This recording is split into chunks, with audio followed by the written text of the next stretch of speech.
Welcome to the 3Haunted podcast, where we bring you all things horror, supernatural, folklore, mythology, and all things that go bump in the night. What's up, everybody? This is your co-host, Ashley Lunar Goddess, Gorilla Girl filmmaker and horror-loving cinephile. I'm just your average podcast-producing badass.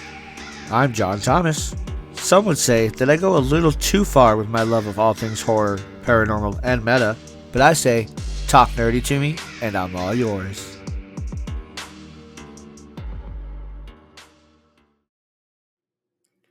What's up, ghouls, gals, and all of our meta pals out there?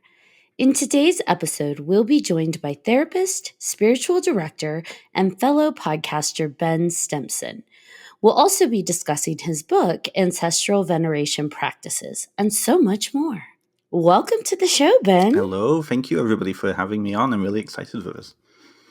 Yeah, we're excited to have you on. I know John's going to ask, how'd you find Ben? So Pretty much. I'm just going to preempt the question. And I actually was fortunate enough. I put a podcast guest request out there on the Book of Faces, and Ben responded, hey, I've got some specialties you might be interested in. And he's not wrong. After looking at his page and everything, like the information he sent me, I'm like, you're right, Ben. I am interested. It's finding those really niche connections, right? There's somebody out there for everything. Just have to put it out there, right? Yes. And I will admit, the first time I ever put that post out there, because I've done it a few times over the past 4 years, first time I put it out there, I was a little intimidated because, most of the posts out there, I need a self-help coach. I need a life coach. Is someone able to come guest on that? And here I am with, I would like a metaphysical guest who talks about paranormal and supernatural.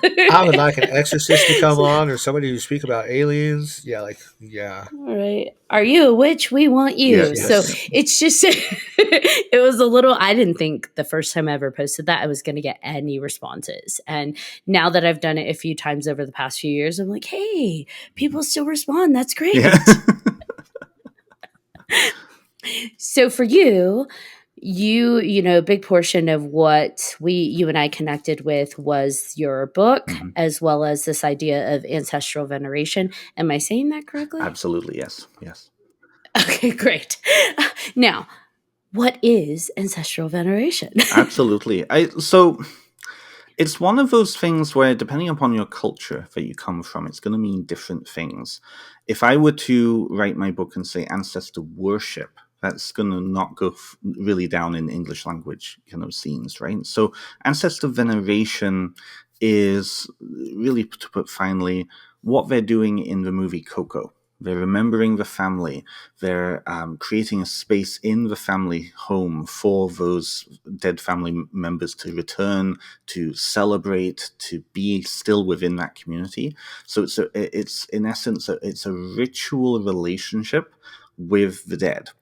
It's very different from mourning, which is remembering the dead, which is, remembering the loss and grieving the loss. Grief can come into it, but it steps into the realm of having a relationship with the dead now.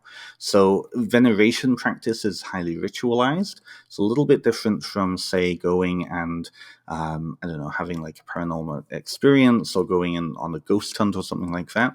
It's about bringing the family home or engaging with the family. So most cultures around the world actually have veneration practices. If you go to any kind of Chinatown or Chinese restaurant, oftentimes you'll see the ancestor shrine just behind the till. If you go to any really Chicano community, you'll often find, especially during Dia de los Muertos, the ofrenda, the family altar with all of the family members on there. And even in Catholic countries in Europe, you still see this of going into the graveyard during the early days of November and decorating the grave, giving food offerings to the dead, engaging with the dead now as opposed to just your memory. So it's a little different, but if you look around the world, most cultures outside of the West has some sort of an ancestor veneration practice. I hope that was a good answer. I'm not sure. No, absolutely. And I love that you brought Coco into it because I feel like, one, I love that. I identify with that specific culture. But also, I love that because a lot of people didn't understand that concept until that movie came out. Mhm. It really kind of helped it become a little bit more Yeah. mainstream about, like you were saying, what exactly ancestral veneration is. We're not once a year sitting around this altar to our ancestors just crying and melting down. It's more of a celebration of who they were, who they are, and what they mean to us. So I appreciate that you brought that comparison in. Now, with that said, why is ancestral veneration important? Like for you, what you wrote a book about it. Absolutely. What does it serve? So that kind of ties into my life story. So I'm originally from the United Kingdom. I was born and raised in North Wales, and I came over to Canada. I reside about 2.5 hours outside of Toronto, and for me, I didn't have any connection with my greater, broader family because we came over here when I was so young. So all of the grave sites, the important places of our history, everything was lost because I didn't have a chance to really go and visit. We never really went back to the UK. In the 29 years I've lived over here, I've only gone back once. That was for an extended stay. But it was one of those, I didn't have connection with my family. So how I connected with my family was through story and through remembrance and through I'm sorry, my dog's in the background barking her head off. It's okay. We get animal appearances during this all the time. We've had cats, dogs. It's fine. I It's love part it. of I it. love it. I love it.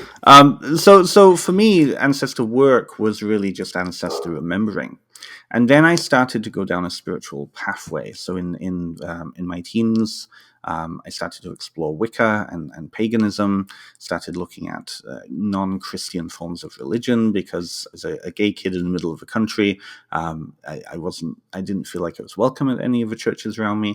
And then I started to really open up and explore kind of the mediumship and the psychic piece.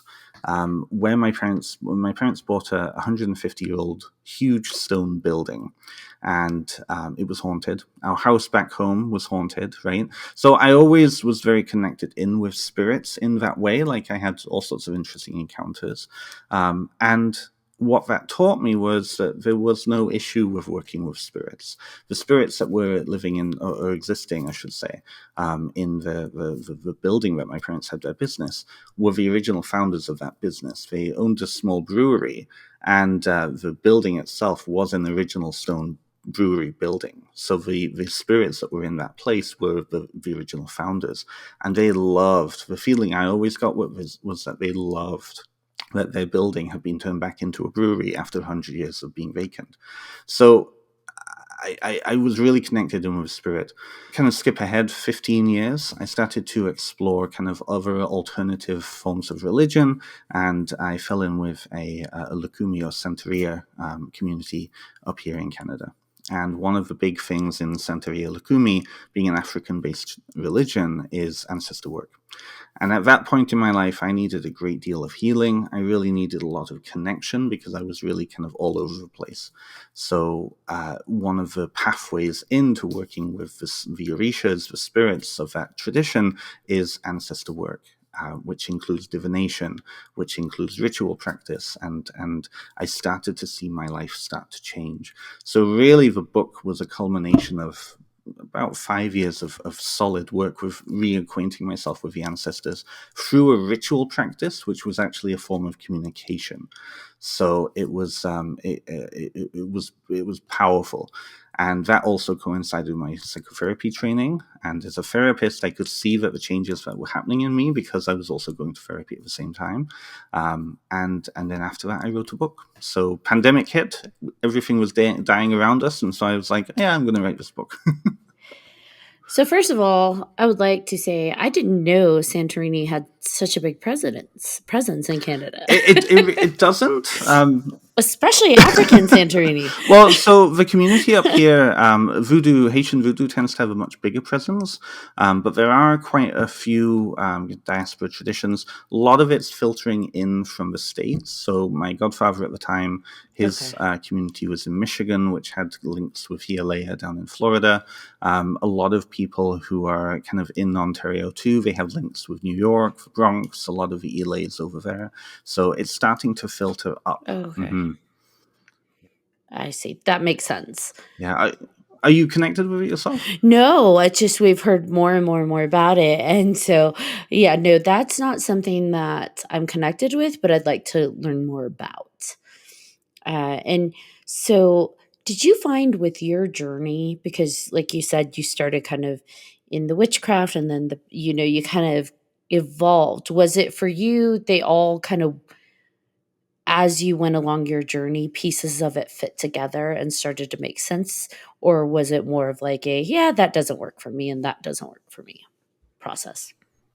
No, I think definitely the former. A lot of those pieces flow into each other. They don't blend, but they fit into different parts of my life. So while I was learning the rituals and learning how kind of very specific ritual practices and offering practices of Lakumi fit in with the ancestors of that tradition. My ancestors were kind of in the back, kind of being very polite about it all, but not sure really how they fit in, right? Because the ritual, and I talk about the importance of ritual in the book. When you're working with spirits, especially spirits who were once humans, they still have that connection with human culture. And so if you look at like the Day of the Dead ofrendas, all of the symbols, all of the elements, all of the offerings on those ofrendas are culturally specific in a way that is going to be culturally relevant and understandable to the dead that also celebrated that when they were living. So for me, part of my practice was to develop a practice that would connect in with my British ancestors. So I offer them tea because tea is such a culturally relevant thing in the past 200 years for my ancestors. I offer them family recipes. So if I'm offering food as sustenance, I would create food that I knew that my most recent ancestors would have eaten. Right. So it becomes a way of connecting through that. Plus, eating it myself, I'm also, engaging with like the sensory experience that they also experience. So a lot of pieces flew together. I don't think that parts of my journey necessarily it was, that doesn't work for me anymore. It was more of a kind of breaking up, but still being affable. Yeah, An if amicable that makes breakup. sense. I got it. Yeah, exactly. Yeah, When you create offerings for your ancestors, like in your specific practice, like you're preparing tea or Mm. food from family recipes, is this something that you do like throughout the year, and do you set it out prepared? Or I guess, what does that look like, if you don't mind me Yeah, asking? I know that's absolutely, personal. absolutely. No, no. Well, I talk about it in the book, so it's not Oh, that personal anymore. wonderful.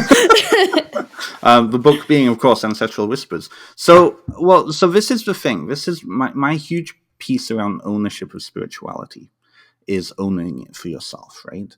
So it's becoming intentional with it. I don't care what you do, as long as you can be intentional about it. So for me, kind of how I was taught to work with the ancestors is that it's not just particular times of the year, because that comes to worldview. The ancestors for me are accessible all the time because the biological ancestors are in my DNA, are in my blood. My affinity ancestors are part of the society that I live in, right? And there's a difference there. So when I put down offerings, I do it when I think it's appropriate. Like if I make a meal at home, I'll give them a small bite of it because that's a way of honoring the fact that this is like I'm able to make this meal now because of those biological ancestors. If I'm buying like KFC or Chick-fil-A or whatever, like I'm not going to, give them a drumstick, right? But it's throughout the year because they're accessible throughout the year. There are some traditions that will teach that only certain times of the year are appropriate because of cosmological forces, this, that, and all the other, right? And that's okay. It's again becoming intentional with that. If you are part of a tradition that teaches that, then it's part of the broader culture. In which case, who was it who said this to me?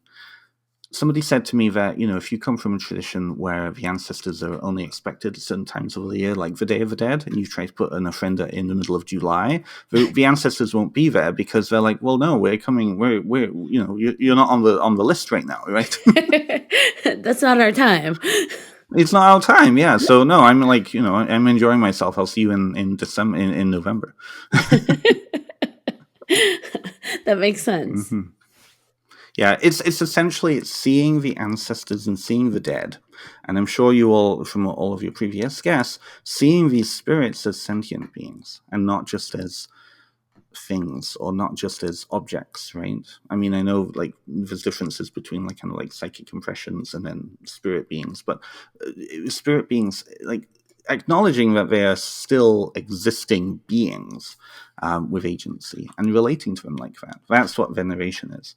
Mourning is about only seeing them as dead things that are gone and are never going to return. I had a question, and this I'm really glad that we have you on because I had a dream. I've already told Ashley and John about this dream, but it's very, very, um, it's perfect for what we're talking about.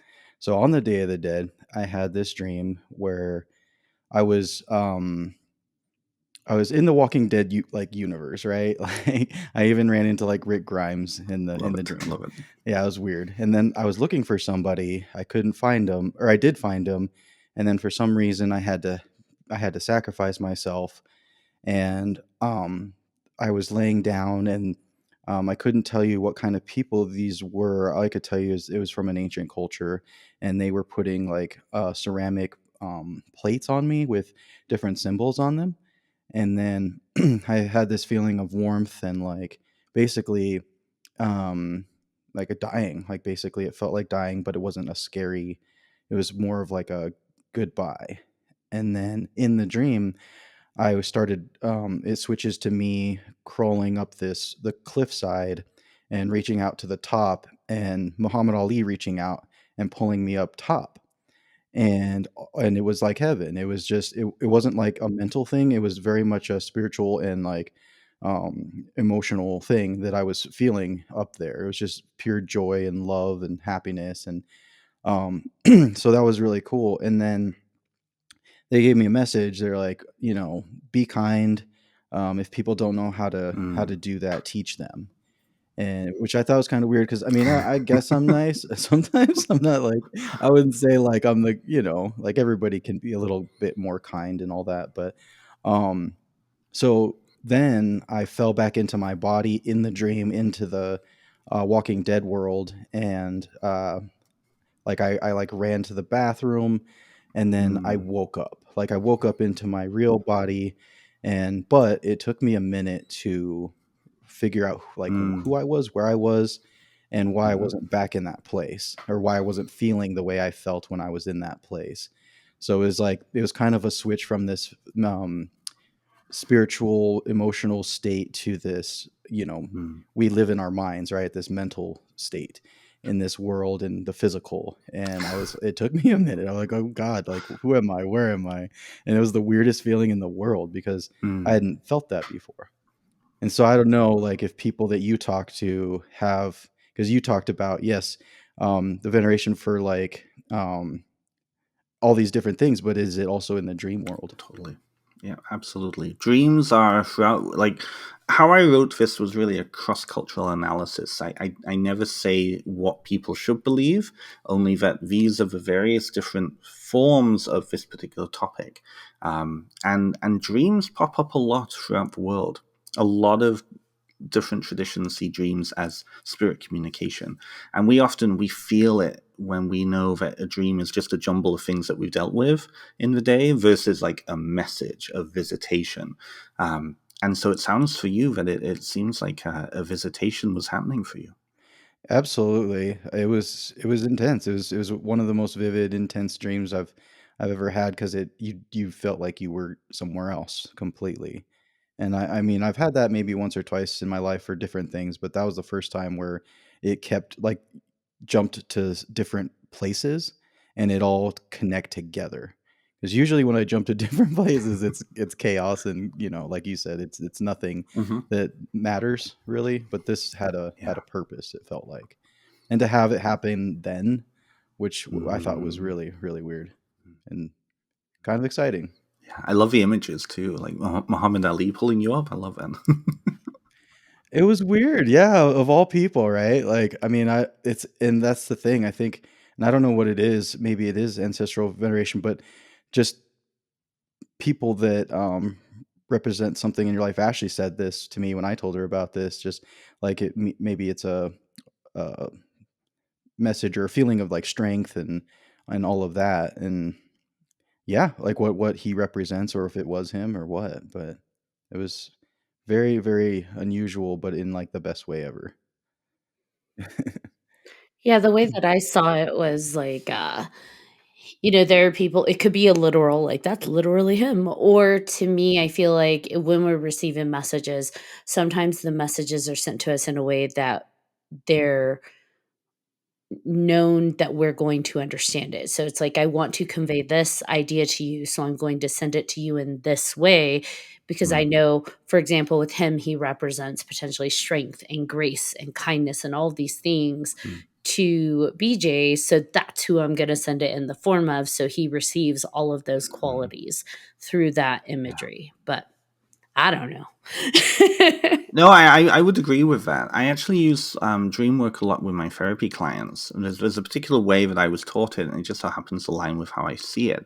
Like you can find dream journals all over the place, but at the end of the day, those symbols are really meant for us, right? Somebody can look at an apple, and depending on their cultural context, can see 4 different meanings for it. So, a dream journal is not necessarily going to help you in that. So, if Muhammad Ali represents strength and all of those other things for UBGA, then kind of just below the surface of that symbol is where a meaning is. And in truth, I've heard many psychics talk about how they interpret kind of visuals and visions and things in the same way. Teresa Caputo, who I know is a bit of a larger-than-life character, she talked about her own ability in that way. Certain symbols means very specific things for her. And the spirit world knows that, and so they filter through that kind of that way of seeing. They cater it to how you're going to understand it, right? I'm not a huge fan of Teresa Caputo, just saying, so I don't lose any street cred. She was fun, but I had no judgment. Like, we all have inspiration from different sources. So whatever inspires you. I do have a question for you. Now, you are a licensed therapist Mhm. as well as a spiritual director. So Mhm. oftentimes people feel those combat each other, right? Someone who's in the Mhm. psychological field doesn't quite buy into the paranormal spiritual world in the way that Mhm. we know it. And so Yeah. for me, when I see your site where you're offering both directions, therapy and Mhm. spiritual director, Yeah. I think that's refreshing. I think that's amazing Thank because you. it's not divisive. It's saying, hey, it Mhm. can all exist together. And I really enjoy that. So, my question then is, what exactly is a spiritual director? Absolutely. No, absolutely. So just for scope of practice reasons, I need to just be very clear that I'm not licensed in Ontario. I am registered in the UK, but I am trained in Ontario with psychotherapy. Because I knew I was moving to the UK, I didn't end up registering here. Mhm. I restrict my scope of practice. So I don't tend to work with kind of specific mental illness or with the language in the legislation is really, really finicky. Mhm. Anything that's seriously impacting. So I tend to be very clear. I have a supervisor who can help me understand that piece, though. But that, in a way, freed me up because the UK, very different way of approaching mental health. The UK is a lot more holistic in their approach because they understand that the spiritual and the psychological are connected, but they're also separate at the same time, too. How I tend to approach therapy is through Jungian, transpersonal, and a lot more kind of somatic and emotional modalities, which really lends itself to the spiritual direction. what I like to do is differentiate counseling therapy from spiritual direction by saying that therapy is about you and the patterns that you're perpetuating in your life because of trauma, because of how you've been socialized, because of where you're at in your life. Spiritual direction is couples counseling with God or with the divine or with spirit, right? So what it is it's about centering down onto how are you experiencing your relationship with bigger questions, the universe. And it's not my place, although I have my own spirituality, it's not my place to give you that. What I'm using my skills, my therapy skills are in asking you the good questions. Well, when you're experiencing this specific prayer that you're going through or that you're experiencing, how are you experiencing it? How does that shape your relationship with other people in your life, your place in the universe? Like, how are you understanding yourself with that? One of my clients um, started to talk about kind of their divorce and how then that was affecting their trust and how trusting they were of their spirituality. So that's where the therapy pieces come into it. But we really restrict. I tend to only work with a spiritual direction client maybe twice or once a month. And there's a lot of homework in between. It's really focused on their relationship to spirituality, how they're understanding, versus therapy, which is more about seeking answers from inside. So I hope that sounds wishy-washy, but that's one of the best ways I can say it. Well, spirituality is a very big It's umbrella. huge. So to answer that, I'm sure is a little tricky. Now, so I imagine you get clients of all ends of the spectrum, someone who's already in an established faith and someone who's like, I just need to find and connect to something because I feel it within me. Yeah. How do you tackle, no, I don't want to say tackle. How do you approach the ones that just don't know where to go? They just know there's something missing. We start with that seed. We start with that seed of, what are you experiencing? Come into the body. Where does it sit? Right? And then I might give them homework around kind of where that seed has come from. One of my favorite ways in is tell me about your childhood heroes. Tell me about the characters that you really, really loved or that have really connected with over the years. Right? Could be fictional characters, could be like religious characters, could be your imaginary best friend when you were a kid, right? Whatever it is. And what is it about them? Because oftentimes what we do is, as humans, we're constantly projecting out, right? And as we're beginning to understand ourselves, we recognize things inside ourselves, outside of ourselves first, before we realize what's happening inside. This is why people get really annoyed with people or really love people and then come to realize, oh, well, no, what I'm really appreciating in that person is actually what I really want to appreciate in me, but they can't see it because of that socialization. So we start there, and then that builds. With the question of like, I want to explore my spirituality, but I don't know how, that piece around not knowing how is often where I fit in. I ask for good questions, right? So I talk about like, tell me about a time that you felt connected. Tell me about a time that you felt like there was something bigger than yourself. And we explore that. As soon as people start to explore that and have that space that I can create to explore that, then everything's coming out. I can give them language to use. And that's the other key piece. When we have language to use and terms to use or even images to use, oftentimes that we can really focus in on that.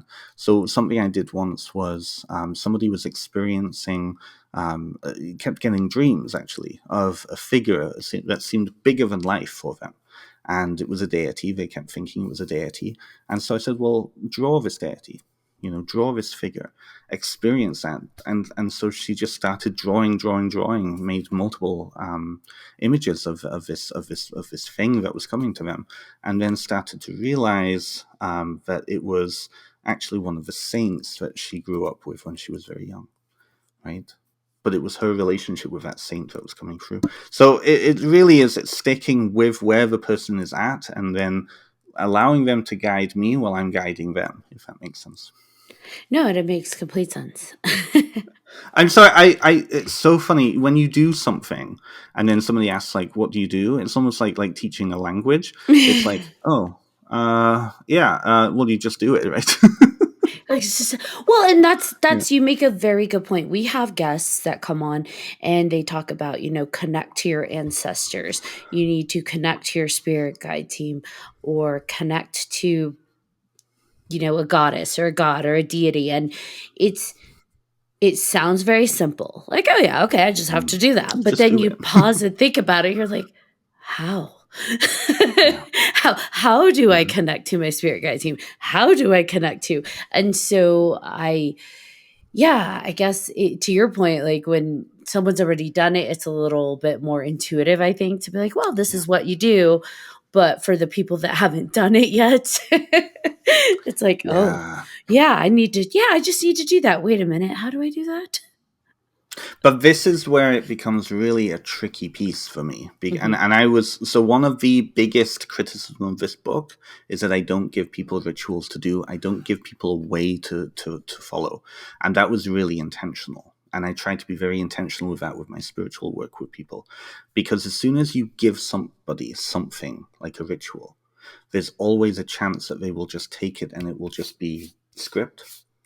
And they won't take ownership of it because they think then this is how I need to do it, instead of it flowing from the inside out. The relationship is stunted because I've given you a prayer to say. Well, that prayer might make no sense to you. You might not have any connection with it. But if you're hyper focused on that prayer, or on that ritual, or on that thing to do, then there's always, again, that chance that the focus then will be on this as opposed to the relationship that you have. So for me, it was very important that I not give anybody a cookie cutter tradition to follow. To go and explore that for yourself, to bring and create those connections for yourself. Because when you own something and learn something, you embody it, as opposed to when you just memorize something and can just, spout it off with no emotional connection, right? Does it matter like what tools that you can use? I mean, I feel like when you're connecting with spirits, there's a lot of different ways you can connect to them, right? And I'm not sure if this is the same thing, but like trying to have almost like a communication with them. I mean, the first thing that came to my mind is like a Ouija board, right? Like just different ways with connecting, and that might be a dangerous game, right? Like it may not be something that you're connecting to the people that you want to connect to. And is that an issue as well? If you don't have these specific ways for people to connect with their ancestors, maybe they connect with something else. This is the thing. This is where tradition comes in. I'm a traditionalist. I believe in the power of tradition. Tradition is tied to tested and true, right? Tradition has, it's like a groove that a river flows through, right? It's tied, tested and true. When you look at how organic traditions evolve, whether it be religious traditions, whether it be something newer like spiritualism, right, or spiritismo, right? You look at those have been tested by many different people, and the things that don't work in that are rejected. So what you're then involved with is a tradition that works. The spirits that are involved with that tradition are known. And within that tradition, there are ways then, like, for example, let's say Haitian voodoo, right, or any of the other ATRs. There are ways that initiated people within those traditions can recognize when a spirit that doesn't belong in a space is not allowed. And so there are ways of removing that very quickly. The other spirits involved often do the same thing. They recognize immediately when somebody is faking a possession, and it's like, no, get the fuck out, right? Or if a spirit tries to take in, right? There's ways. So for me, I feel like we're in a weird time in our human history where we have a lot of people living together in societies that are very young. And like Western society is an amalgam of all sorts of different societies around the world. And a lot of people are not connected with kind of traditions that go back thousands of years or hundreds of years, right? So they're trying to figure out ways themselves. Now, things like Wicca or paganism, right, reclaiming those older traditions, or creating new ones, like in the New Age, right? It's like the first generation after the flood, trying to test all these things out. We have enough literature now, we have enough people teaching about these things, that it becomes then an onus of finding a guide who can help you guide to connect with these spirits in ways that are going to be safe. But if you're just taking out a Ouija board and you don't know what you're doing, there is that danger. You don't know who's on the other end, right? And unfortunately, we see the prevalence of mental illness starting to become really big in these particular traditions and these cultural spheres, because I feel like people are gravitated towards spirituality as a way of bypassing, as a way of transcending or trying to transcend those issues. So, and what happens? You have somebody who's weakened because of mental illness, perhaps, and spirits are going to jump them, right? You have people who have no sense of bearing because they don't have elders ahead of them who are going to be saying, no, what you're experiencing right now is just a projection. That's not the course. So you get cult leaders everywhere who are, making it all about themselves. So I feel like guides are very important, and that's where tradition comes in. It has built within it those systems of mentorship, and the tools, how to use those tools effectively. But I also think that emerging now, we have other guides too. We have people who have experienced and continue to experience using those tools to connect with spirits, who are putting out their tips and tricks and ways to use these tools in a safe way. Also, how to recognize when things are interloping, right? So I think that tools, long story short, I think that tools are very powerful. People need to learn how to use them. Tradition often will teach you that, but you don't necessarily have to be within a tradition. But it's finding those guides and those experienced people who know how to use those tools so that you don't get into dangerous situations.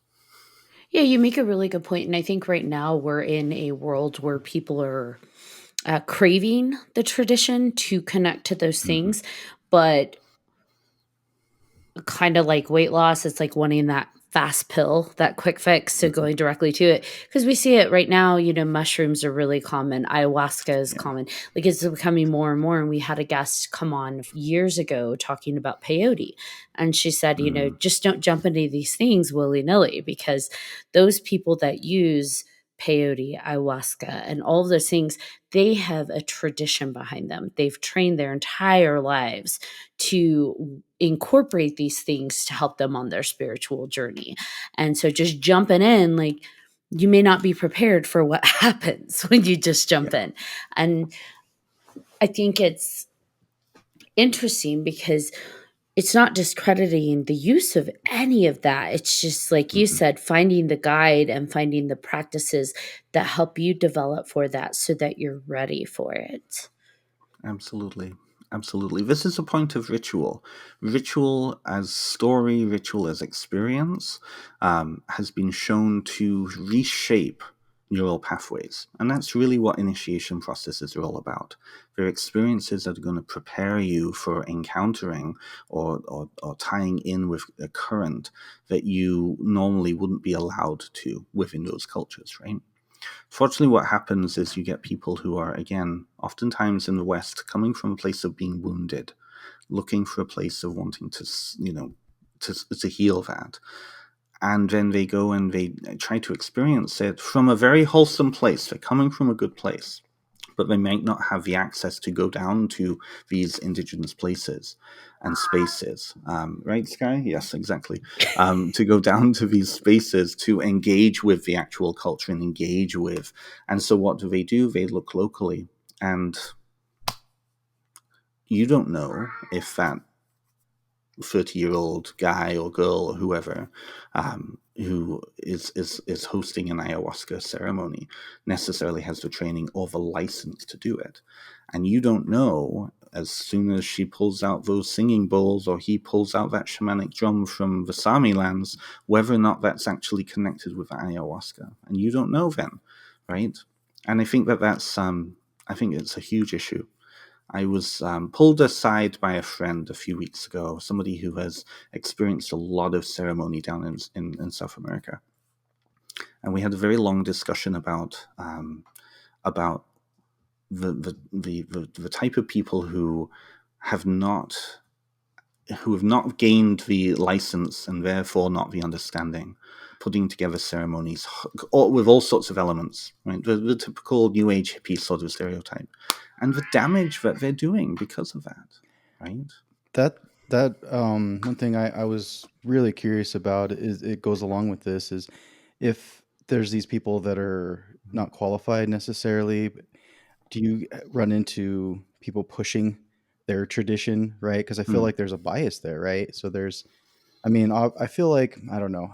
There are going to be people out there that'll be like, no, this is the way you do it. This is Mhm. the way you're supposed to do it, and this is where you're going to get the most success out of it.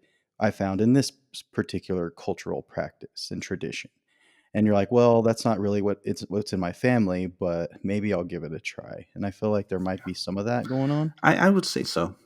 I would say so. I mean, I have a lot of opinions on this. Again, if people are listening to this, don't send me letters, don't come for me. But I, but I do think that these are conversations that are hard because the people who are perpetuating the harm do not want to hear them. And it's one of those things where, like in the ATRs, we have all sorts of people who are claiming that they do not need to be initiated to work with Orishas, with voodoo spirits, with Inkisi and Palo, right? They don't believe that they need to be initiated. And the reason that they don't want to be initiated is the oversight, right? They want to be able to monopolize it and make money from it and really feed their own narcissism. The number of cult leaders who intentionally try to create their own systems because they want followers is huge, and they're everywhere, right? So it's about then, okay, well, what is the actual oversight here? Yes, abuses can happen in traditions, especially when you're not in the indigenous landscapes that these come from, right? If you come from a village in Cuba and everybody is initiated in that village and there are elders upon elders upon elders, they're not just elders in the tradition. They're your grandparents, they're your great uncles, they're, members of society. And if you decide that you're going to go and like scam somebody to make money using these sacred traditions, you're going to have a lot of angry people knocking on your door.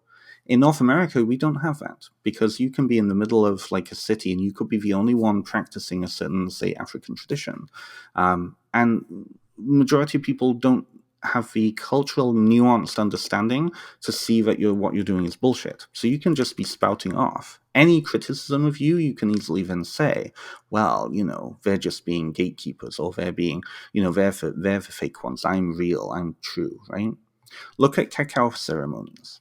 Now, I'm not a big fan of the sacred cacao training ceremonies, mainly because when you look at how they're being presented and put out there in North America, I don't know many people from Mexico and traditional Mexican Guatemalan cultures that have access to Tibetan sound bowls. And yet how many sound bowls are appearing in these ceremonies, right? It's bullshit. I'm sorry. But any questioning of that, and what do? You get defensiveness because of the role that these ceremonies are playing for people in their lives, which is, I have a hurt that I need to fill. This is what's, this is the Band-Aid. How dare you criticize it, right?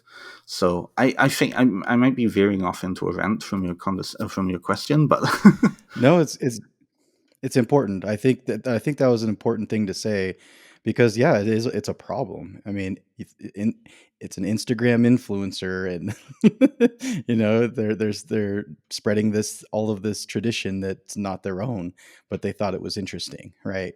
Like I feel like there are a lot of adopting things without actually going full on with it, going to discover these traditions. And I think, like, is it important? It's got to be, right? Like that you find your specific cultural the way to do it. Like, do you find people going outside of their own culture and adopting other types of traditions, or is it? Yeah, that's where it becomes more nuanced, because I'm obviously a white guy from the UK who's lived in Canada, right? And I'm connected with African traditions. I really draw a lot from Hinduism, for example, right? But I think that there's a difference there, which is going to the community, actually engaging with the community, being given license from that community, right? Initiation in a lot of these traditions is understood that you're joining the band, you're joining the tribe, you're being initiated into that clan, right? Whereas that's different from, watching the movie Coco, thinking, that looks really pretty, and that feels really pretty to me. So I'm going to make a friend of myself completely outside of any cultural contact with that community, right? I feel like it can become a dangerous thing when we start to say things like you should only stick with your own culture. But if you do decide to enter somebody else's home, first of all, you have to be invited. You have to have a relationship with that family. And then maybe that home will become yours, right? With understanding, right? With understanding. I think a caveat too that you both have kind of hinted at is communication and presentation. Right now, thanks to social media and online certifications left and right of everything, you too can be a shaman for $9.99. The communication's being lost, that because the person, whoever it is presenting themselves as, I am, trained by a Peruvian shaman, so therefore I am. And it's like, no, unless you have really gone in and, completely changed your way of life and attached to that culture, it's really hard to identify as that. I think this is going to sound like a really silly comparison, but for me, it's a lot like martial arts, right? You've got the different disciplines. You've got taekwondo, you've got karate, you've got all of these things that people train in, and they will spend their whole life on that path and understanding the culture and the tradition and why each piece of that is the way that it is.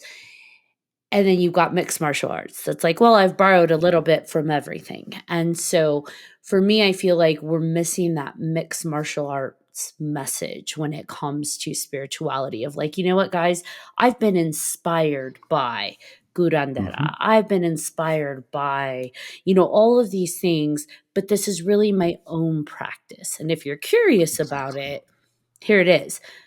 Where I find the issue is that a lot of people don't speak to that truth, and instead it's like, well, no, I am a Peruvian shaman. And it's like, but are Exactly. you really? Exactly, right? Exactly. This is the thing. And it's this weird, again, coming back to worldview, it's this weird Western need for authenticity by applying to ancientness, right? That's a very, I just completed a bachelor's in medieval studies. That is a medieval thing going back centuries, right? That need for that sense of authenticity. There is nothing wrong with innovation. In fact, that's how culture changes and grows and adapts, right? If you look at folklore around the world, you will see motifs that have existed throughout entire continents, but show up individually in each individual region because they were adopted organically. There's nothing wrong with being inspired by. But again, have the, like you were saying, Ashley, right? Have the gumption, have the courage to actually say, no, this is an innovation, right? I'm inspired by this, but this is an innovation. But don't be showing up in the wide-brimmed hats and the wraps and all of that, saying, I'm a Peruvian shaman. Okay, right, Becky, okay. I mean, it's one of those Becky. things, It is Becky. It is it's Becky. All right, Becky. Becky with an I, right?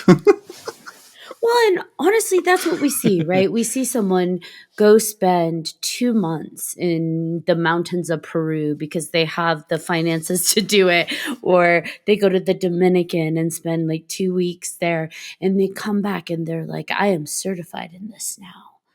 And it's like, I don't think you can be certified in what you're claiming, but okay. And that's not to discredit, they feel a connection and they have their journey, but I do oftentimes feel like people also want to feel important. So they're like, I want to be a shaman, or I want to be a priestess, or I want to be a lunar goddess. No, I'm just kidding. I have to tease myself a little. I'm a lunar goddess. But You are a lunar goddess. there's this level of I want to be important, but they don't understand there's a responsibility with that title and that importance.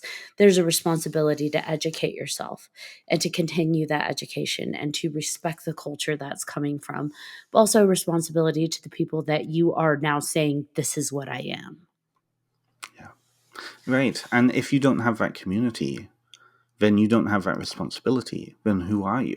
We see this in the witchcraft community. I was chatting to in my own podcast, I've been really connecting with a lot of the traditional craft witches. Very particular niche group. These are all the big names in that particular group of authors.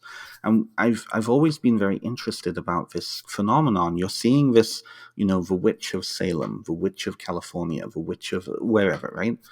And I think what people are cluing into is that they want to be the witch of the village. But if they're not in a village that needs a witch, then there's no need for them, right? Some of those places do. And this is where the changing of kind of those traditional roles to bring them into the present days. But it's interesting that this isn't just a Western, like, kind of North American phenomenon. I was watching a documentary about an initiation of a shaman in Buryatia, which is the area of the oblast of Russia, just north of Mongolia. So really, really connected in with like around Lake Baikal, up in that area. And this woman had to be initiated, because if she wasn't initiated and gave up this sacrifice to these spirits, she was going to die. The spirits are going to be the only ones who can save her now, because she's dealing with some very intense medical stuff. And so the trade-off is she has to devote the rest of her life in order to live. And she does. And she says afterwards, I see all of these people from Moscow and St. Petersburg and all this coming out here to be initiated. And the big thing in Russia right now, the occult and metaphysics is a huge thing over there. Really? Oh, huge! After the fall of the Soviet Union, yeah, huge, big influx of and there's a huge history of interest in the occult.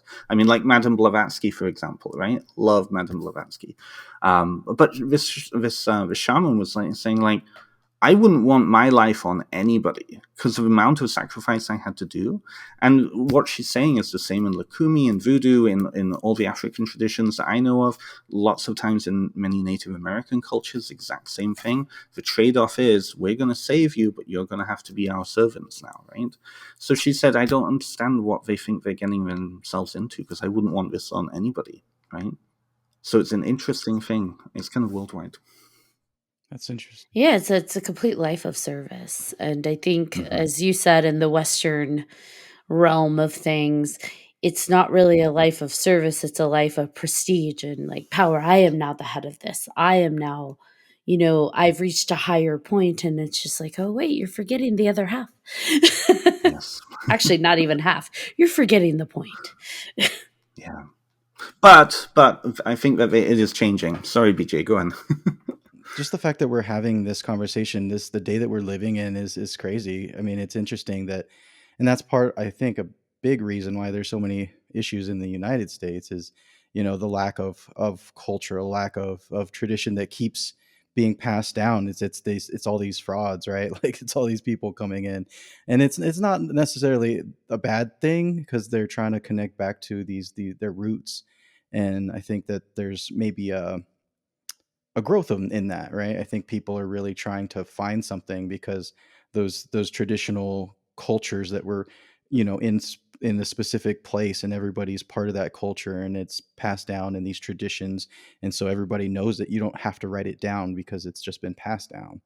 And so having to do the research and having to put your name on it, it's different, and it's a different way of going about it, and it's kind of what we're all kind of dealing with, right? Because where we are, like, obviously it's going to be 2024, and with the internet and everything else, everybody uses these tools to connect with each other all over, so it's much easier to find out all this information. But like Ashley was saying, you were saying, it's not something that should be taken lightly, and and it sucks, because you might be taking advantage of people, and that's never good. Yeah. I think the most outrageous thing I've seen, I don't know how many of you have been on TikTok, but on TikTok you can do battles with other people, and you basically are battling to see how many of your followers will give you gifts and who gets the most. It's just, to me, it's absurd. But it was 4 people battling each other, and they were all healers. Right. And I was like, hold on. One of them had his drums, another one had his flute, and another one, and they were all just talking about like whose version of healing was basically more powerful while they're vying, to win the most gifts. And I'm like, this feels wrong. Yeah. Yeah. Yeah. But this Yeah. is just sums up Yes, kind of no. where we're at right now, where we've got people, like you said, Ben, it is changing. The world's changing. People are trying to connect to something. It's just, I think it rings on something you said earlier. It's how you're approaching it, what you're coming to it as. So I feel like a lot of people are coming to it really hurting, really, carrying trauma. And so when they go through this journey, even though they've gotten the certification and they've gotten the, clearing, they think, aha, I'm fixed. And it's like, we still have to heal. There's still some more healing in there. Yeah. Well, and I think that it's a really, really deep cultural issue for many, many different communities, not just the spiritual community. We see this in all sorts of communities, and it is that sense of individualism. We need to be individually amazing and fantastic, and really the center of our own worlds, because our culture tells us that. Protestantism tells us that we have to have our own relationship, very unique and special, with God. We can't have anything else in the way, right?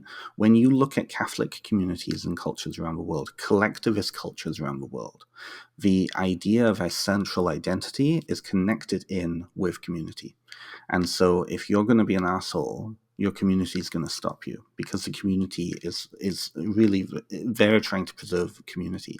But in the individualistic West, right, especially after the 80s, right, that whole idea of succeed at any expense. You and your personal goals are most important, right? That whole Reaganism thing, right? Greed is good, capitalism is the best, all of this, that, and all the other, right? That filters into the spiritual communities, because how many people, are selling all sorts of services in this, and they have to make themselves branded. I say that while having put out a book and doing many multiple podcasts, right? 10 years ago, I would not have had to be doing the amount of publicity I need to do with this, because there wasn't a huge number of people doing the same thing, right? And that's a part, like, I own that. That's a part of the problem with the spiritual communities right now, is the commodification and capitalism of it all. And what does that feed? A poverty bias, right? The sense of poverty, always being in lack. So when you see people who are always in a sense of lack, what are they going to do? They're going to train in Reiki, they're going to train in cacao ceremony, they're going to become a Peruvian shaman, they're going to do, crystal angel healing modality, they're going to get onto Udemy and just everything. They have to become everything, and in the process, they become nothing, right? Yeah, and I will say I've fallen into this trap as well. I'm not just on a pedestal looking down on people when I say that. I fell into that trap myself a few years ago when I was doing my therapy training. I was like, I need to be everything. So when you went onto my website 4 years ago, I was offering 7 different services because I thought I had to. And then when I finally woke up to that and be like, what am I doing? The ancestors helped me do that, bringing us back to where we started. I think it's hard. To, yes, the commodification happens and the financial aspect happens, but I kind of get it, because unless you are completely self-serving, this practice and this learning is only for me. A lot of us, as we start to heal, want to help others. It's almost like that natural process of universe, God, whoever, you're healing me, I want to help give back and heal too, that mutual service and exchange, right? But then it's this idea that if I put myself into that, it's going to take time. It's going to take energy. It's going to take effort. So there has to be some kind of trade. Unfortunately, the world we live in right now, trade exists in dollars and, stuff like that. Back in the day, I think if you were a shaman, it wasn't easy at all, but it was easier to be taken care of. Or if you were the town witch, because your community took care of you. They are giving you what you need to live, your food, your shelter, your clothing, because you're providing that service and taking care of your community. It can't exist that way now. And so we do see it in dollars and, or money in exchange for monetary gain. And that's where I think we start to get the people, the ones that are a little harder to, or actually sometimes easier to spot, that are like, I can make money from this? Wonderful. Which makes it hard for the authentic ones that maybe just need to be taken care of by their community too. Well, that's the thing, and in so doing, what happens is the reservoir of resources and support is filtered away. Mm-hmm. I'll give you a very good example of that piece. Bringing up TikTok, a few months ago, you probably know this one. A few months ago, there was a particular TikToker who invited a load of other influential TikTokers on Witch Talk to put together a Witch Talk grimoire. Now, what happened with this? Did you hear about this? No, that sounds like a not good idea. It was not a good idea. No. What happened? So she did this. She put it together. She started selling it on Amazon. And then some of the other pagan authors got a hold of it and saw how much had been plagiarized by these other people on TikTok from books that are from big pagan publishers. So now this person is probably going to be looking at lawsuits from them. And I'm saying like published authors from Llewellyn, Weiser, Inner Traditions, like the top 3 big ones, right? Mm-hmm. And her attitude was like, you know. Yeah, she did a live stream where people were calling her out on this, and her excuse was, well, the information should be free anyways. What? Where are you coming from? Exactly. It was shocking. Meanwhile, she charged on Amazon for a book. Yeah, like $25 or something like that. Right? That's I think that's part of the problem, right? Like there's these lack of communities. There's these lack, or at least because you're trusting strangers basically on something that's should be very deeply rooted in your family and culture and all the things. And when you reach out to strangers, there's a disconnect there, and there's a bias there, and there's a lot that could go wrong. And that's, I think, especially in the United States, I feel like that's a big issue. And ever since COVID, it seems like there's been this influx of just everybody wanting to get into these arenas, right? Traditions, spirituality, all of the things being published, right? Yeah, so it's hard to, it's a tough thing to jump into, I would say. And maybe you're like what you're saying, the best place to look are these communities deep rooted in their traditions. That's a good place to start, right? I would say so. I think that if not those communities specifically, being open to awareness of authenticity, right? If again, there's nothing wrong with creating something new. I had somebody on my podcast a few weeks ago who created a whole magical tradition by himself based on earlier traditions, but he's owning this is new. He's taking ownership of it, right? There's nothing wrong with innovation. But I think if you're going to attach your name to ancient communities or traditions, then first of all, you need to be able to back that up. And what often happens is as soon as you ask somebody who is not really connected with tradition that they're claiming to be part of, who are your elders, the block gets hit very quickly, or the defensiveness goes up very quickly, right? And I think that in kind of Western spiritual communities, we have to be a lot more comfortable with asking, well, where was your training, right? There's a particular person, I won't say their name, but there's a particular person who puts themselves out as a Tibetan Lama, and that they went to MIT and that they were all of these different things, but not that MIT, the one you're thinking of. No, this MIT over in New Zealand, and the Tibetan Lama piece actually comes from his Reiki training, because there's a thread there, but you have to understand that. All of these like really Weasley sort of things, right? People need to be open to, again, asking those questions of, well, where did you do your training, vetting people, because there are far too many people who are not. And the more open somebody is, usually the more authentic they are, right? And you do have to be okay with vetting people, especially because I think a lot of people, when they're on the journey of feeling lost and trying to find their path, they forget what's at stake. If you come across the wrong person, it's not just like, well, I tried it out. It's your energy. It's your emotional and mental well-being. It's all tied together. So like we're putting it up. We're putting it out there to be played with almost. And so it's like, you know what? Vet it out. Vet it.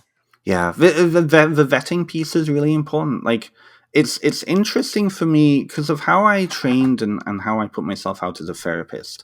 I had to be, again, very cautious about my scope of practice because there was legislation that was really governing my work, and as it should be, right? There needs to be legislation around people who work with mental health. There has to be. I'm looking at the UK, and I'm actively moving over there in the next 9 months or so. They actually aren't regulating psychotherapy and counseling over there.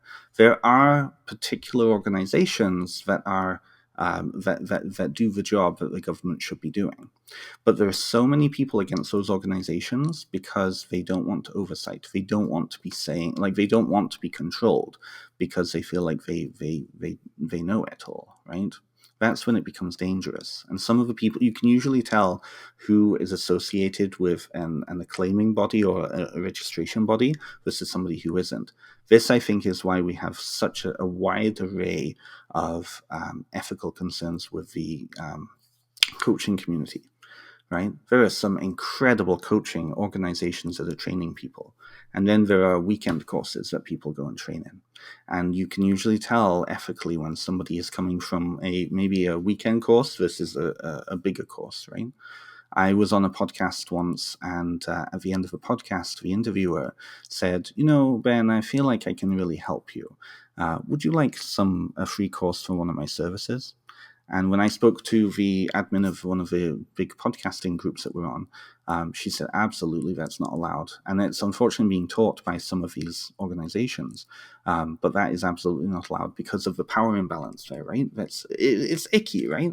So I feel like oversight wherever we are. But then the question is, who gets to decide what the oversight is, right? That's a bigger conversation. Now, you've mentioned your podcast. What is your podcast about? Yeah, for sure. So I started my podcast, it's called Essence Podcast with Ben Stimpson. And originally I started it during the pandemic. And it was a way really for me to connect in with other authors because I was in the process of writing my book then. Really the best thing I ever did, I'll be honest with you. The majority of my guests are pagan or witchcraft authors in the spiritual community somewhere. And they're people that I've respected or have come to respect. I have people like Matt Oren, for example. I don't know if you know Matt Oren's work. No? So Matt Oren is, he was a reader in Salem for 15 years before moving out to the West Coast. Came out with a really hugely successful book on psychic skills, developing psychic skills, 200,000 copies sold.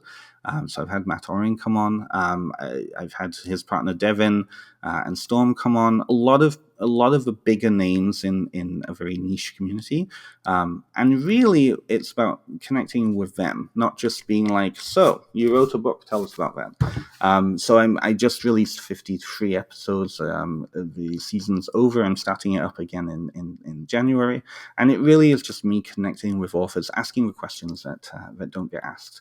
A lot of times it's about their writing processes. So what was it like for you to connect in with this work?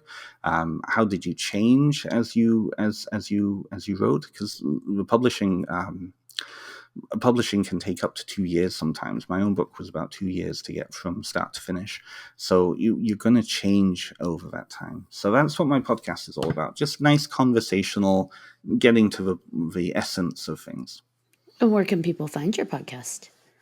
Of course. So you can go to benstimpson.com, which has a tab on there for my podcast.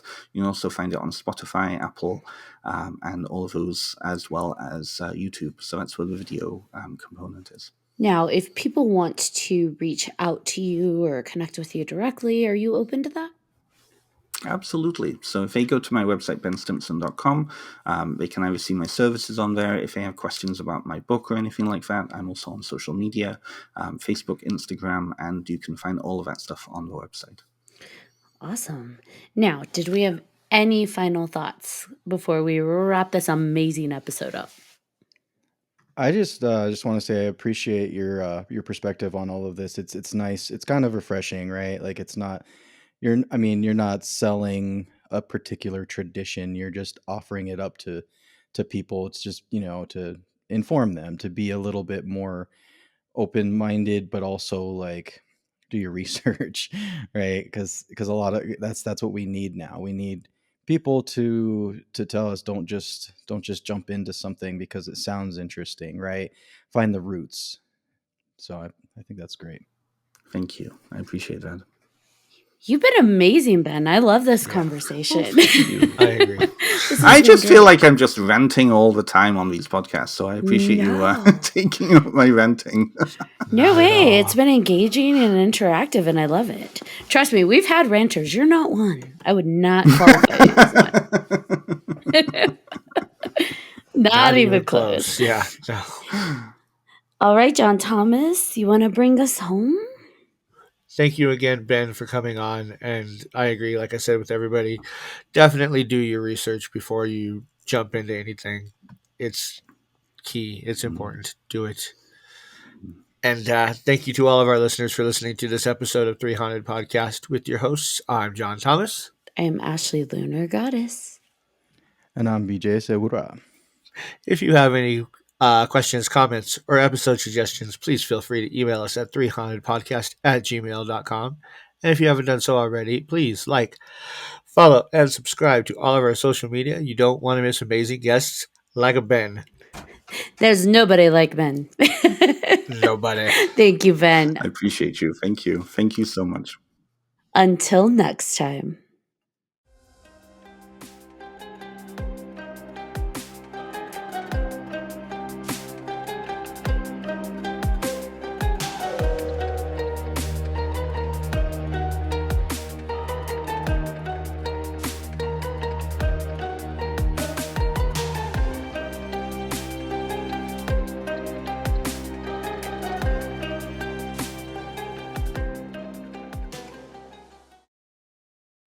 Are you looking for more awesome podcasts? Head on over to withoutyourhead.com for access to the Without Your Head podcast network, where you'll find a variety of podcasts sure to keep you entertained and coming back for more.